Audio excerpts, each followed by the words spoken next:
नमस्ते भाइयों, स्वागत है आप सभी का हमारे इस प्यारे से यूट्यूब चैनल में, जिसका नाम है प्रशांत नेक्स्ट लेवल क्लासेस।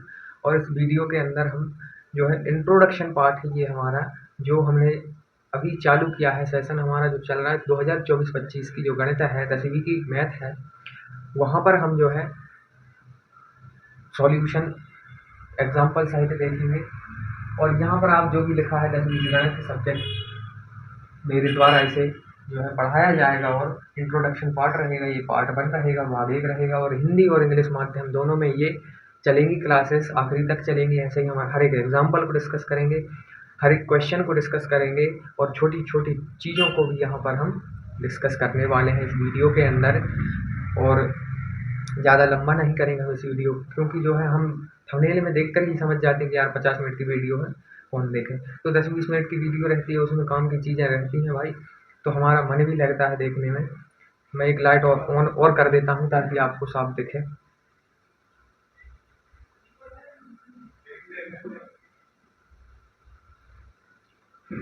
यहाँ पर आपको क्लियर दिख रहा होगा, मैं भी काला काला दिख रहा हूँ, मुझे भी अच्छा नहीं लग रहा था, इसलिए मैं सोच रहा था मैं एक लाइट और ऑन कर दूँ, थोड़ा मतलब गोरा दिखूंगा तो मुझे भी अच्छा लगेगा। चलिए बिना बकैती के हम यहाँ पर इसी को चालू करते हैं। भाई आप सभी को इस वीडियो के अंदर मज़ा भी आएगा।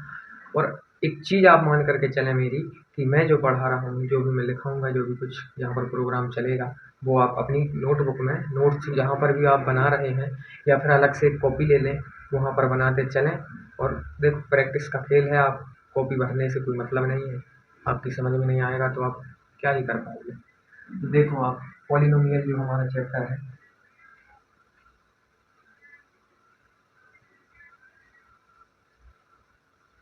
क्या है चैप्टर का नेम, क्या है?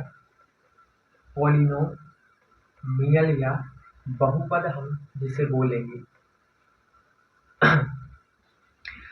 क्या है चैप्टर का नेम? पॉलिनोमियल या बहुपद। पहले इसी को समझो, चैप्टर के नेम को भी समझो। पद क्या होता है, ये जैसे हमने लिखा यहाँ पर पद, या इसे हम बोलते हैं टर्म। पद या टर्म क्या होती है भाई? पद या टर्म ये होती है, जैसे मैंने लिखा यहाँ पर 2x, अब 2x लिख दिया, तो यहाँ पर हम 2 को क्या बोलेंगे और x को क्या बोलेंगे? हम बोल तो रहे हैं कि ये 2 है, ये x है, लेकिन मैथमेटिकली या गणित की भाषा में हम इसे क्या बोलेंगे, हमें वो पता होना जरूरी है। तो गणित की भाषा में हम इसे बोलेंगे, अभी हमारा एक मार्कर बीमार हो गया है तो हम इसे इससे ही काम चलाना पड़ेगा, और रेड इंक मिल नहीं रही है। तो अब आप देखें, 2 को हम बोलते हैं क्या? अचर। 2 को हम अचर बोलेंगे, या इसे ही हम बोलते हैं कोफिशिएंट, इसे ही हम कोफिशिएंट बोलते हैं। और यहाँ पर x को हम बोलते हैं चर, और इसे ही हम बोलते हैं वेरिएबल। यहाँ पर आपको थोड़ा सा डिस्टरबेंस होगा, ये बीच बीच में बूम बूम करके आवाज़ आएगी, बूम बूम तो नहीं लेकिन पटाखों की बम की आवाज़ आएगी, क्योंकि बच्चा पार्टी यहाँ पर भाई 3 दिन पहले से, मतलब आज से 3 दिन और पहले से यहाँ पर जो है पढ़ने की प्रैक्टिस चालू हो गई है उनकी। तो डेली वो 6-7 बजे से 10-12 बजे तक डेली का प्रोग्राम उनका चलता है। ये क्या है? चर्च। ये गाय भैंस चराने वाला चर नहीं है, ये हमारा मैथमेटिकली गणित की भाषा में हम इसे चर बोलते हैं, किसे? एक्स को। और उसे हम इंग्लिश में बोलेंगे वेरिएबल। इंग्लिश में क्या बोलेंगे हम? वेरिएबल बोलेंगे उसे। चलिए ठीक है, इतना नोट करो आप। इसकी पीडीएफ भी मैं जो है टेलीग्राम चैनल पर, टेलीग्राम चैनल भी हमारा इसी नाम से है, प्रशांत नेक्स्ट लेवल क्लासेस के नाम से है। टेलीग्राम चैनल को भी आप ज्वाइन करें, वहाँ पर आप जो भी मैं पढ़ाऊँगा इसकी पीडीएफ जो है प्रोवाइड मैं करा दूँगा। और ये यदि आपको कोई डाउट रहता है तो आप इस नंबर से कॉन्टैक्ट कर सकते हैं, यहाँ पर व्हाट्सएप पर डाउट पूछ सकते हैं अपना, आपका डाउट क्लियर किया जाएगा। चलिए अगला देखते हैं हम, इसके बाद क्या है हमारे पास। ये तो हो गया, अभी हम क्या समझ रहे हैं, यही टर्म समझ रहे हैं हम। और इन्हीं टर्मों के आधार पर, इन्हीं टर्म के आधार पर या पदों के आधार पर पॉलिनोमियल बहुपद को 3 भागों में बांटा गया है, 3 टाइप में बांटा गया है, 3 प्रकार होते हैं इसके। पहला प्रकार होता है एक पदी जिसे हम बोलते हैं, या उसे ही हम बोलेंगे मोनोमियल। मोनोमियल का मतलब ही होता है सिंगल, मोनोमियल का मतलब क्या होता है, सिंगल। और दूसरा हमारे पास आता है द्विपदी या बाइनोमियल, और तीसरा हमारे पास आता है त्रिपदी, ट्राइनोमियल। अब इनके नाम से ही समझ में आता है, जहाँ पर एक पद होगा, सिंगल टर्म होगी, वहाँ पर एक पदी या मोनोमियल हम उसे बोलेंगे। और जहाँ पर दो पद होंगे या बाय का मतलब होता है दो, जहाँ पर दो पद होंगे, दो टर्म होंगी, वहाँ पर हम उसे बोलेंगे बाइनोमियल। और जहाँ पर तीन पद होंगे, तीन टर्म होंगी, वहाँ पर हम उसे बोलेंगे ट्राइनोमियल। तो इसका एग्जाम्पल देखो, ये बीमार से काम चला कर देखते हैं। इसके एग्जाम्पल देखो, यहाँ पर इसके एग्जाम्पल हो जाएंगे, जैसे x हो गया, 2x हो गया, 7x हो गया, 4x हो गया, एक्सेट्रा। और इसके एग्जाम्पल्स में आप देखेंगे तो इसके एग्जाम्पल्स में आपके हो जाएंगे द्विपदी, यहाँ पर जो है 2x प्लस में 3 हो गया, 4x प्लस में 7 हो गया। ये चीज़ आपकी आगे तक चलेगी, जहाँ पर दो टर्म होंगी, दो पद होंगे। यहाँ पर दो टर्म है, यहाँ पर सिंगल टर्म है, और यहाँ पर तीन टर्म होंगी। तीन टर्म बोले तो 2x² प्लस में 7x प्लस में 3 हो गया, और ये ऐसे ही 7x² प्लस में 8x हो गया, प्लस में 9 हो गया। तो ये चीज़ आपकी ट्राइनोमियल के अंदर आएगी। और बाइनोमियल, ट्राइनोमियल, मोनोमियल जो है क्या होता है वो मैंने बता दिया। इससे आगे आपको यहाँ पर ज़्यादा डिटेल में घुसने की ज़रूरत भी नहीं है। और ये नोट कर लो, यदि नोट ना करना हो तो PDF तो आएगी, बट नोट करना ज़रूरी है, क्योंकि समझ में अच्छे से मतलब पूरी तरीके से दिमाग में बैठ जाती है वो चीज़। चलिए ठीक है, आगे बढ़ते हैं।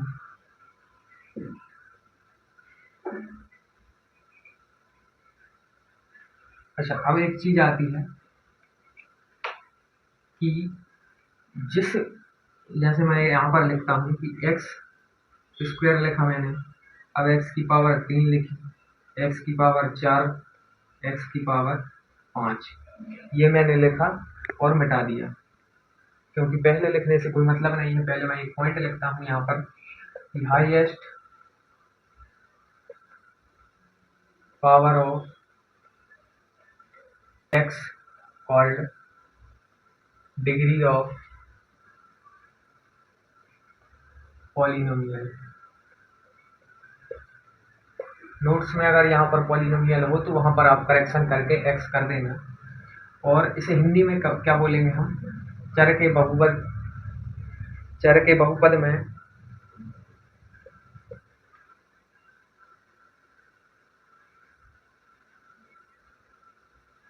x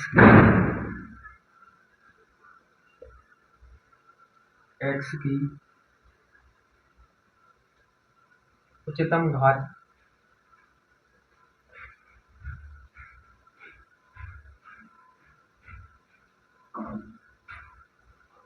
को बहुपद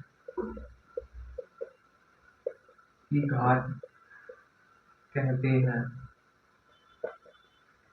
अब वही चीज आती है कि मैंने लिखा है x², ये तो आपकी NCERT की बातें हो गई, जो उसमें लिखा है वो मैंने यहाँ पर लिख दिया। यहाँ पर x की पावर 4 हो गई, x की पावर 6 हो गई, x की पावर 5 हो गई। अब यहाँ पर बताएं कि x की मैक्सिमम पावर कौन सी है, या इस इनमें से x की उच्चतम घात कहाँ पर कौन सी है।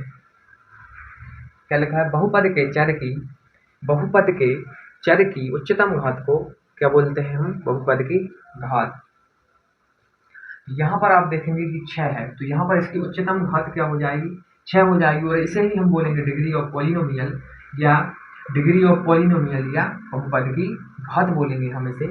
तो ये चीज़ भी आपको क्लियर हो गई होगी। और अगली चीज़ आप देखें कि यदि डिग्री 1 हो तो हम उसे क्या बोलेंगे, डिग्री 2 हो तो उसे क्या बोलेंगे, डिग्री 3 हो तो उसे क्या बोलेंगे, और डिग्री 4, 5, 6 हो तो उसे हम क्या बोलेंगे। अभी मैंने यहाँ पर बताया था कि एक पदी, द्विपदी, त्रिपदी, या मोनोमियल, बाइनोमियल, ट्राइनोमियल, वहाँ पर 3 तक बताया था कि जहाँ पर 3 पद हों वहाँ पर जो है ट्राइनोमियल होगा, 3 से अधिक हों तो वहाँ पर हम उसे बहुपद बोलने लगते हैं, पॉलिनोमियल बोलने लगते हैं।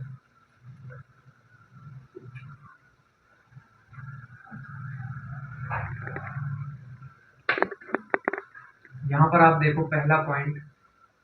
अब इसे यहाँ पर इसके अब 3 प्रकार आते हैं। किसके आधार पर? पावर के आधार पर, घात के आधार पर, बेसिस ऑफ पावर या घात के आधार पर इसके 3 टाइप होते हैं। पहला होता है लीनियर पॉलिनोमियल या रैखिक बहुपद। दूसरा होता है क्वाड्रेटिक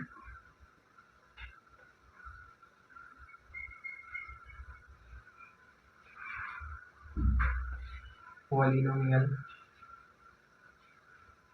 या द्विघात बहुपद। तीसरा होता है क्यूबिक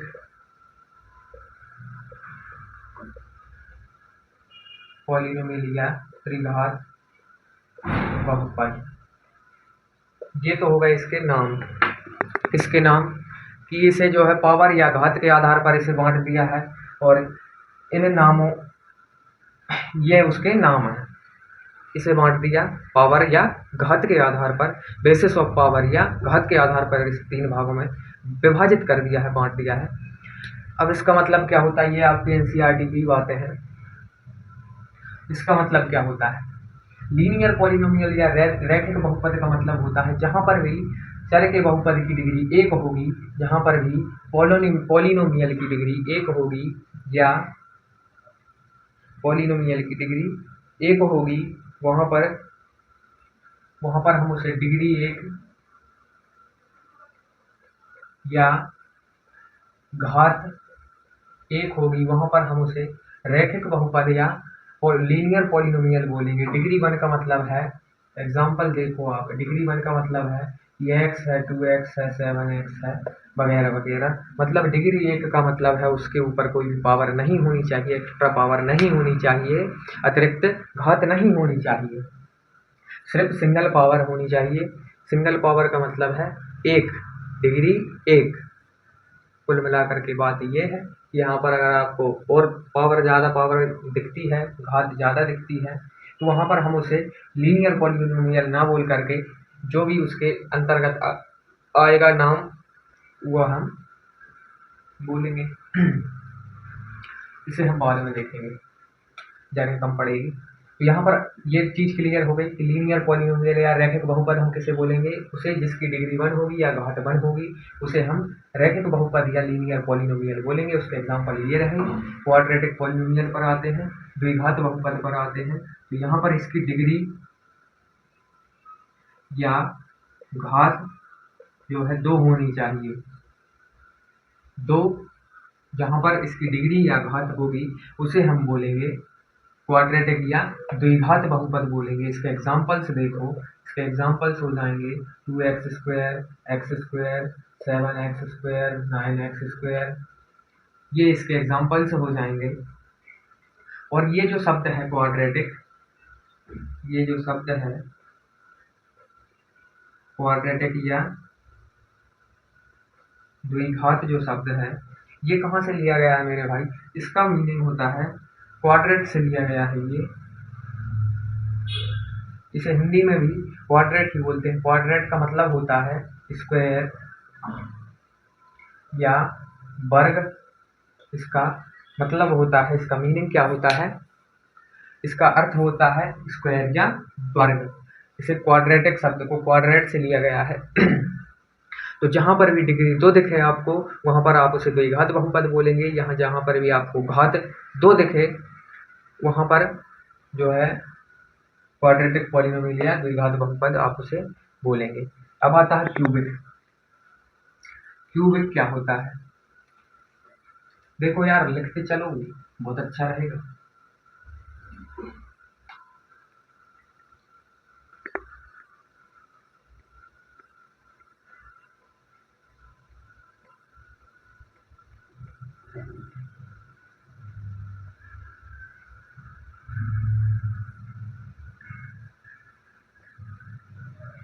ज़्यादा देखो, ज़्यादा आप शब्द लिखेंगे कोई मतलब नहीं है, समझेंगे तो बहुत अच्छा है। मैं यहाँ पर रामान जी भी लिखा सकता था कि त्रिघात, यहाँ पर त्रिघात बहुपद क्या होता है कि पूरी कामान यहाँ पर मैं पूरे बोर्ड को भर देता, लेकिन कोई मतलब नहीं है, मैं बकैती ज़्यादा कर रहा हूँ और लिखा कम रहा हूँ। क्यों? आपके दिमाग में जो है ज़्यादा से ज़्यादा चीज़ें बैठें ना कि कॉपी में, क्योंकि आप एग्जाम में बैठेंगे तो आप अपने दिमाग को लेकर के बैठेंगे, आपकी कॉपी लेकर के वहाँ पर आप नहीं जाएंगे। और मैथ प्रैक्टिस मांगती है, ना कि लिखा कितनी कॉपी भर दी आपने। कॉपी भराएंगी लेकिन प्रैक्टिस से, ये ऐसे छापने से कुछ नहीं होगा। तो आप देखें क्यूबिक पॉलिनोमियल या त्रिघात बहुपद क्या होता है। क्यूबिक पॉलिनोमियल या त्रिघात बहुपद उसे बोलते हैं जिसकी डिग्री जो है, जिसकी डिग्री या घात जो है 3 हो। 3 का मतलब है एक्स क्यूब आ गया, एक्स क्यूब आ गया, 7x क्यूब आ गया और 9x क्यूब आ गया। तो इसे हम बोलेंगे त्रिघात बहुपद। अब आप देखेंगे कि क्यूब जो है, क्यूबिक जो है क्यूब से लिया गया है, लिया तो नहीं गया, बट इसका मीनिंग यही होता है क्यूब, क्यूब यानी कि पावर 3। 3 मतलब 3, 3 मतलब 3, घात मतलब पावर, जिसकी पावर 3 होगी उसे हम बोलेंगे त्रिघात बहुपद। ये चीज आपको जो है, छोटी छोटी चीजें हैं, आपको समझना जरूरी है। त्रिघात बहुपद या क्यूब, और एक चीज और है, क्यूब और स्क्वायर, वर्ग या घन आपको याद होने चाहिए, टेबल याद होने चाहिए, पहाड़ याद होने चाहिए।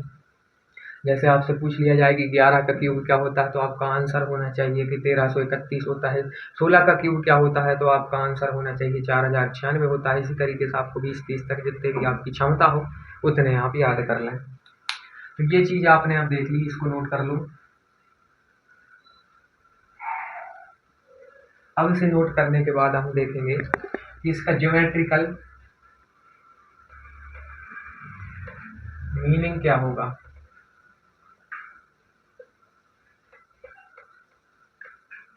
ज्यामिति का अर्थ क्या होगा। मैंने एक डायग्राम बनाया यहाँ पर, इसे हम बोलेंगे एक्स एक्सिस, इसे हम बोलेंगे वाई एक्सिस। यदि हमें शून्यों की संख्या, नंबर ऑफ जीरोस फाइंड करने हो, या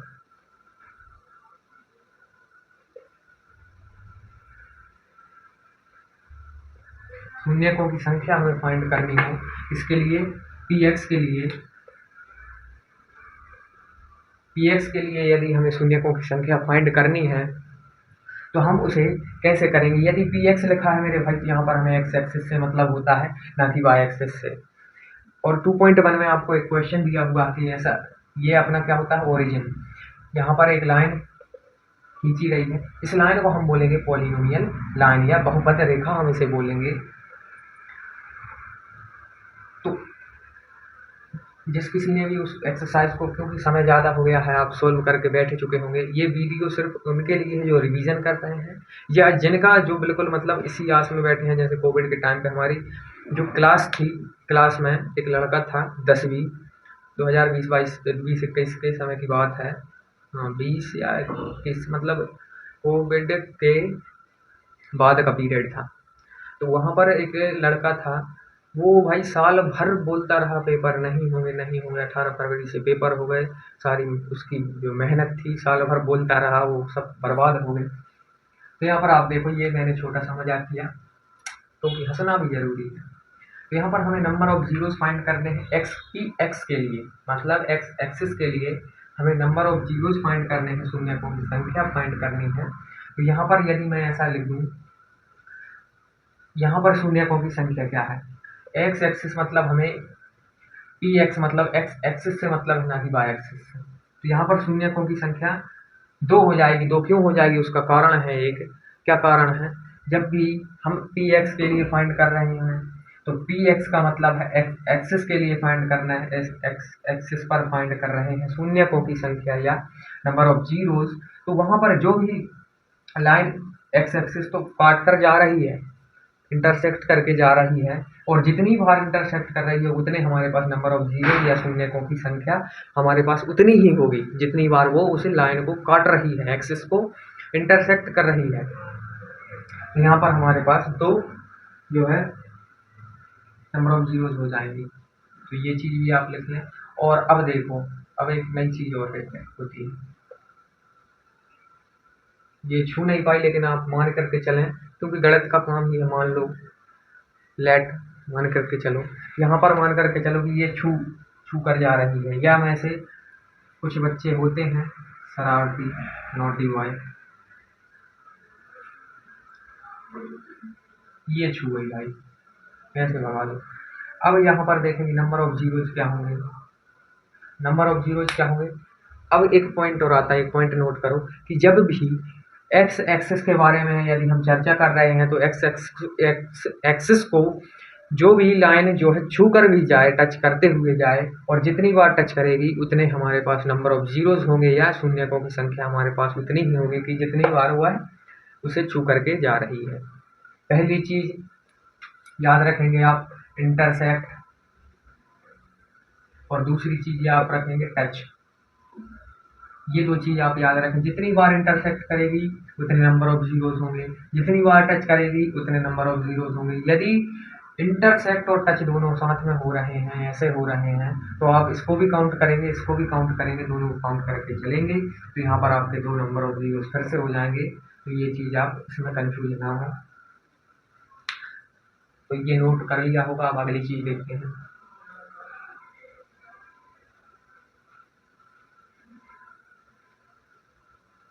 ये चीज आपको 2.1 में काम आएगी। अब 2.2 के लिए हम देखते हैं रिलेशन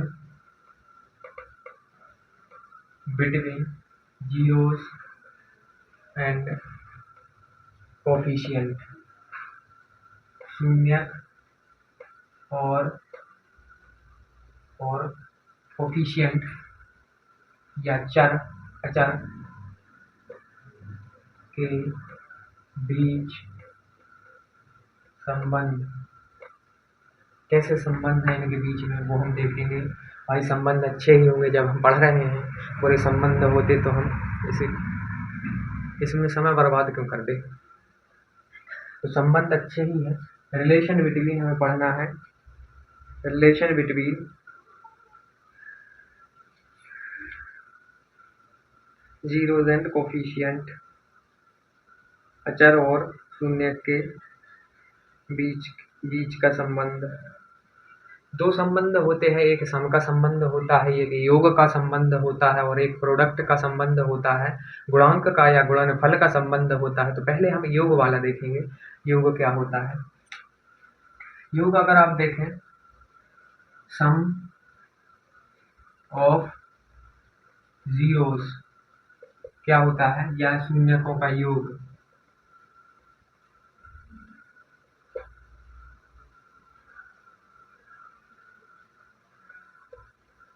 शून्यकों का योग क्या होता है, minus coefficient of x upon में कोफिशिएंट ऑफ एक्स स्क्वायर। यहाँ पर हिंदी में लिखे हम माइनस एक्स का गुणांक अपॉन में बटे में एक्स स्क्वायर का गुणांक। ये हमारे पास इसका फॉर्मूला होता है, और इसका जो स्टैंडर्ड फॉर्म होता है वो मैं अगली स्लाइड में चर्चा करूंगा उसकी, कि जनरल फॉर्म या व्यापक रूप इसके कैसे होंगे। वो पहले उसकी चर्चा करनी थी, बट क्या है कुछ चीज़ें दिमाग में रिलेट नहीं कर पाती हैं, इसलिए।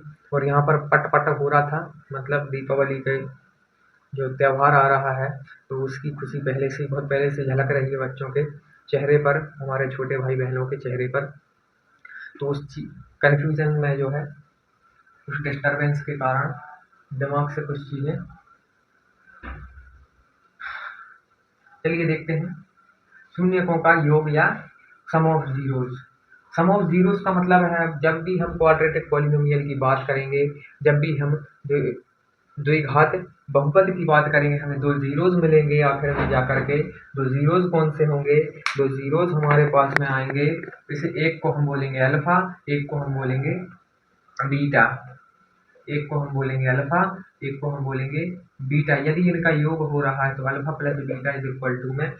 और स्टैंडर्ड फॉर्म क्या होता है इसका, standard form of quadratic polynomial बहुपद, द्विघात बहुपद का स्टैंडर्ड फॉर्म या व्यापक रूप देखें आप, a x square plus b x plus c is equal to 0।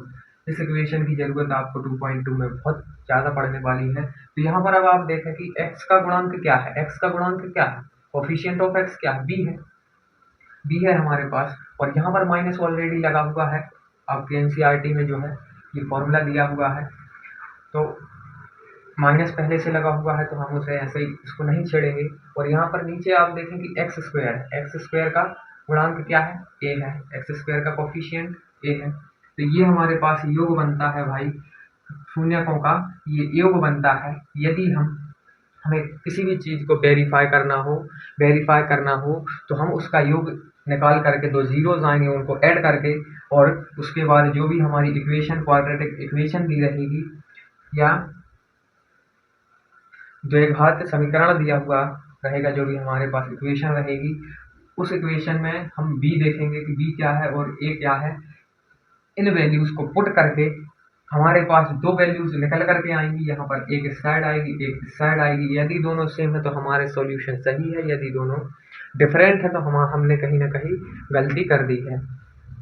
तो ये चीज़ आपको जो है, इसे क्या बोलते हैं हम, अल्फ़ा, इसे क्या बोलते हैं हम, अल्फ़ा, और इसे क्या बोलते हैं हम, बीटा।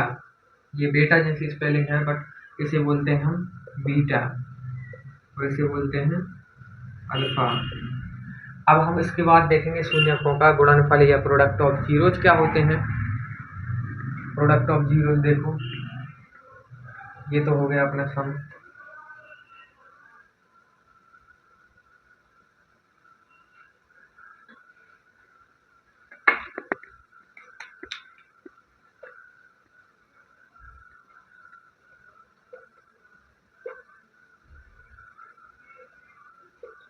प्रोडक्ट ऑफ जीरोज होता है कांस्टेंट टर्म अपॉन में कोफिशिएंट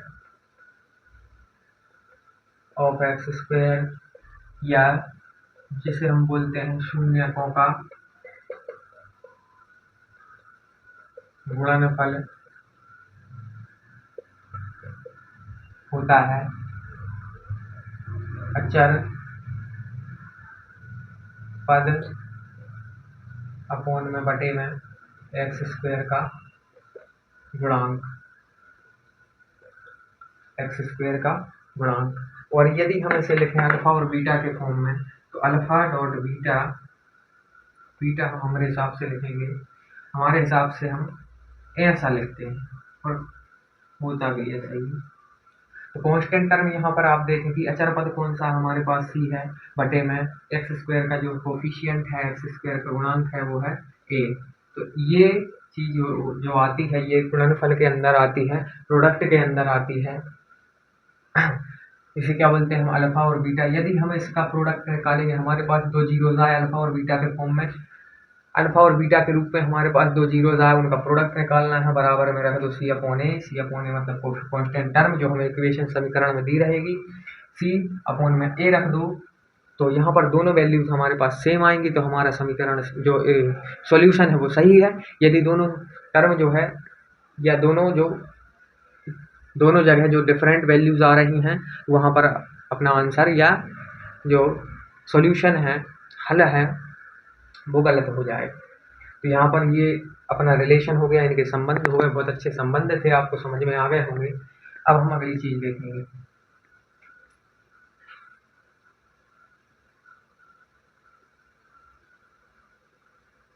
एक चीज़ रह गई थी जो मैं बताना चाह रहा था पहले, वो ये थी कि इनका जनरल फॉर्म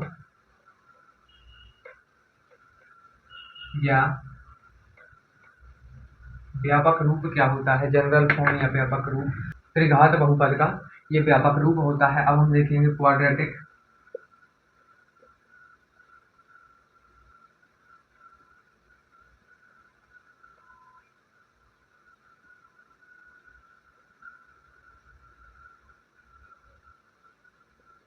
द्विघात बहुपद का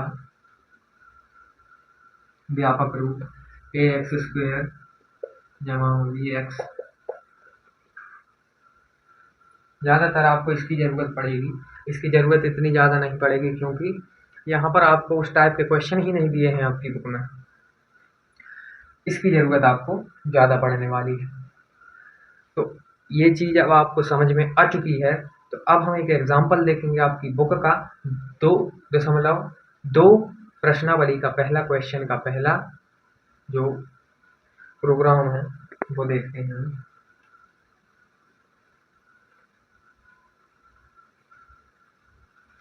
मैंने A to Z इंफॉर्मेशन दे दी है इस चैप्टर से रिलेटेड। एग्जाम्पल देखो, एग्जाम्पल आपके जो है 2.2 एक्सरसाइज का जो पहला क्वेश्चन है वो क्या दिया है, वो दिया है एक्स स्क्वायर माइनस में 2x माइनस में 8, यही दिया है जहाँ तक मुझे याद है। तो इसे हम सॉल्व कैसे करेंगे, इसे हम सॉल्व करेंगे, पहली चीज़ यहाँ पर आती है, एक चीज़ आपको ध्यान रखनी है, इस टर्म को स्प्लिट करना है, इसे दो भागों में हमें तोड़ना है, जब ही हम इसको सॉल्व कर पाएंगे। दो भागों में बिना तोड़े हम इसे जो है हल नहीं कर पाएंगे। तो इसे तोड़ना ऐसे है कि इसका जो गुणनफल होगा, गुणनफल क्या आना चाहिए, इन दोनों का प्रोडक्ट आना चाहिए, इन दोनों, ये मतलब इन दोनों को गुणा करने पर जो भी हमारे पास आंसर आएगा वो जो हम इसे स्प्लिट करेंगे वो इन दोनों का गुणनफल होना चाहिए, और प्लस माइनस करने पर जो है ये खुद आना चाहिए। मतलब मेरा कहने का ये है, आसान भाषा में मैं बोलूँ तो इनका गुणनफल क्या होगा, माइनस में 8x²।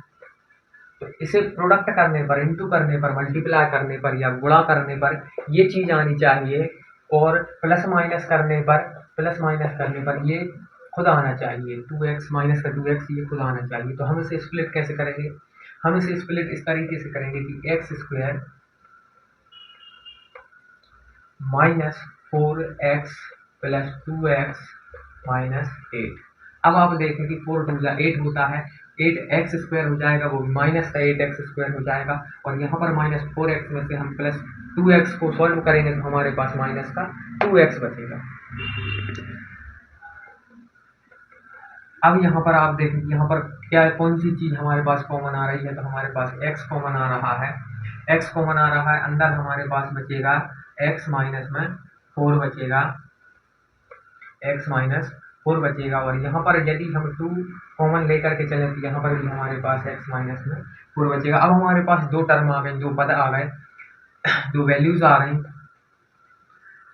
x प्लस 2 और x माइनस में 4। तो इनके जीरोस फाइंड करो। जीरोस फाइंड कैसे करते हैं हम, x प्लस 2 बराबर में 0 रख दो, यहाँ पर x माइनस 4 बराबर में 0 रख दो, तो यहाँ पर हमें दो जीरोस मिलेंगे, x का जीरो माइनस 2 मिलेगा क्योंकि ये प्लस में है, इस साइड जाएगा बराबर के, उस साइड कोई वैल्यू जाती है उसके साइन चेंज हो जाते हैं, प्लस में है तो माइनस में हो जाएगी, यदि माइनस में है तो प्लस में हो जाएगी। इसे हम बोलेंगे अल्फा, इसे हम बोलेंगे बीटा, इसे हम अल्फा और बीटा बोलेंगे। अब इन्हें, आपका क्वेश्चन बोलता है कि इन्हें वेरीफाई करो, इसकी सत्यता भी पता करो, सत्यता पता करो, इन्हें वेरीफाई भी करो। तो वेरीफाई हम कैसे करेंगे, वेरीफाई हम करेंगे अल्फा प्लस बीटा और अल्फा इंटू में बीटा के फॉर्म में हम इसे वेरीफाई करेंगे। तो मैं उतनी रामान जी नहीं लिखूंगा जितनी हमने पहले लिखी थी, अब मैं सीधा करके बताता हूँ कि अल्फा प्लस में बीटा बराबर माइनस बी अपॉन ए होता है। अब माइनस बी अपॉन ए, माइनस बी क्या होता था हमारा, माइनस बी होता था कोफिशिएंट ऑफ एक्स, एक्स का कोफिशिएंट क्या है हमारे पास में -2 है, और ए क्या है, ए हमारा x² का कोफिशिएंट है। तो x² का कोफिशिएंट हमारे पास कुछ नहीं रहता, तो इसे हम 1 मान करके चलते हैं, और x अल्फा प्लस बीटा मतलब अल्फा और इन दोनों का सम, इन दोनों का सम करोगे आप तो आपके पास -2 प्लस में 4 हो जाएगा, और यहाँ पर माइनस बी का मतलब है माइनस का 2, और यहाँ पर अपॉन में ए है, कुछ नहीं है तो 1 है। तो यहाँ पर अब आप इसे सॉल्व करोगे तो आपके पास आएगा, जब 4 में से 2 घटाओगे तो 2 बचेगा, और यहाँ पर माइनस माइनस जो है प्लस हो जाएगा, तो यहाँ पर भी 2 हो जाएगा। तो ये वैल्यू अगर हमारी दोनों तरफ से हमारा ये मतलब हमारा जो है, जो हल हमने यहाँ पर किया है कि रामान जी की है, वो बिल्कुल सही है, सही दिशा में हमने सॉल्व किया है, सही डायरेक्शन में हमने सॉल्व किया है। और यहाँ पर अब प्रोडक्ट देखो, प्रोडक्ट मतलब अल्फा इंटू बीटा क्या होता था, सी अपॉन ए। इतनी रामान जी मैंने अभी जस्ट पहले 2 मिनट पहले बताई है, तो उस चीज़ को आप लिखी होगी तो आप देख करके कंफ्यूज नहीं होंगे क्या लिख रहा हूँ मैं। अब यहाँ पर अल्फा इंटू बीटा, इन दोनों को मल्टीप्लाई कर दो, इन दोनों का गुणा कर दो, गुणा करोगे तो -2 का 2 गुणा में 4 बराबर में सी क्या होता है, कांस्टेंट टर्म हमारे पास है माइनस का 1, एक्स स्क्वायर का कोफिशिएंट या एक्स स्क्वायर का गुणांक हमारे पास है कुछ नहीं है 1 है।